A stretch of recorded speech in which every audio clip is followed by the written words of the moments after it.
កសិករថៃកំពុងទាមទារឲ្យរដ្ឋាភិបាលជួយរកទីផ្សារនិងទប់តម្លៃកសិផលកុំឲ្យធ្លាក់ចុះខ្លាំងស្របពេលដែលមហាជនខ្មែរជាច្រើនបានលើកឡើងពីបញ្ហាប្រឈមរបស់កសិករកម្ពុជាដែលមិនហ៊ានទាមទារនិងសុខចិត្តបោះបង់កសិផលចោលយោងតាមសារព័ត៌មានបាងកកប៉ុស្តិ៍ចុះថ្ងៃទី8 ខែឧសភាឆ្នាំ2025បានចុះផ្សាយថាតម្លៃកសិផលនៅប្រទេសថៃកំពុងធ្លាក់ចុះយ៉ាងខ្លាំងដូចជាឥឡូវ1គីឡូពី7ទៅ9បាតមកនៅត្រឹម2ទៅ5បាតខ្ទឹមសក្រោម30បាតក្នុង1គីឡូនិងម្ទេសគ្រប់ប្រភេទក្រោម5បាតក្នុង1គីឡូហើយថែមទាំងពិបាករកអ្នកទិញទៀតផង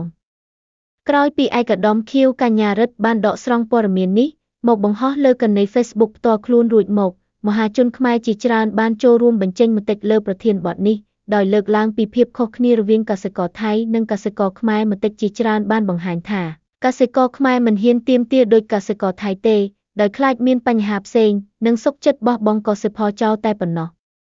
មតិមួយចំនួនទៀតបានលើកឡើងពីបញ្ហាកសិករខ្មែរដែលកំពុងជួបការលំបាកក្នុងការលក់កសិផលដូចគ្នាដូចជាស្រូវធ្វើបានផលមកមិនស្មើនឹងការចំណាយនិងតម្លៃល្ហុងត្រឹមតែ2គីឡូ100រៀលជាដើមពួកគេក៏បានលើកឡើងពីកង្វល់ទាក់ទងនឹងតម្លៃទំនិញប្រើប្រាស់ប្រចាំថ្ងៃនៅកម្ពុជាដែលហាក់ដូចជាខ្ពស់ជាងថៃស្របពេលដែលតម្លៃកម្លាំងពលកម្មកម្ពុជាទាបជាងដែលធ្វើឲ្យប្រជាជនខ្មែរប្រឈមនឹងបំណុលច្រើនជាងថៃផងដែរទោះជាយ៉ាងណាក៏មានមតិមួយចំនួនបានរិះគន់ចំពោះការលើកឡើងតែពីចំណុចខ្វះខាតរបស់ប្រទេសដទៃមកប្រៀបធៀបនឹងកម្ពុជាដោយមិនបានលើកឡើងពីចំណុចខ្លាំងរបស់គេមកប្រៀបជាមួយកម្ពុជាផងទេ